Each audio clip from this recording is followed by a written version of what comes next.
As director of the Ben J. Rogers Regional Visitor Center, Kathy Hughes promotes Southeast Texas every day. She says it's easy. Because we know how awesome we are. Hughes stands behind her endorsement as a native of the area, but most recently, the city of Port Arthur received positive praise, yet who's behind it exactly remains a mystery. There always should be substantiation, and they should be very quick to add that. As president of the Better Business Bureau in Southeast Texas, John Pashaw knows the importance of truth in advertising. If you're going to say something, you have to be able to prove that. So let's go back to the Port Arthur endorsement this past March. It came from citiesjournal.com. It chose Port Arthur as number 5 on the top small cities in Texas, citing its 3 national parks and its proximity to the Gulf. But when we contacted Cities Journal to learn more about its criteria, we never heard back. Hughes also contacted them, and nothing. In fact, when we checked with Port Arthur City, Chamber, and tourism officials, they too were unaware of how they got the honor. That background information is key in making the ranking effective.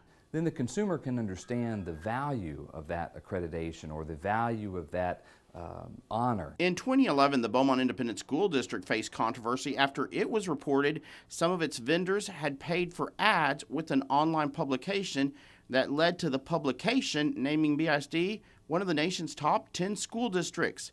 It's not an unusual practice. Someone that I know was able to pay to get a higher ranking and in a classification. Despite the controversy, BISD still stands behind the 3-year-old recognition and keeps it on display, which could also create confusion. What year were they voted on? When did they become the best? We found no evidence of payment in Port Arthur's selection, but the mystery surrounding how it was named could jeopardize credibility. We found more transparency in a recent selection of Beaumont as a year-round destination.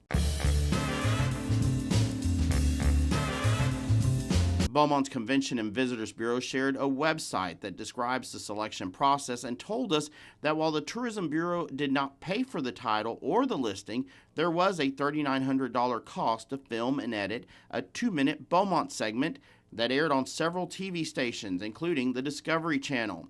With this type of information, experts say consumers or travelers can feel better about the decisions they make. You want to look for what is the truth in that advertising. Is there substantiation?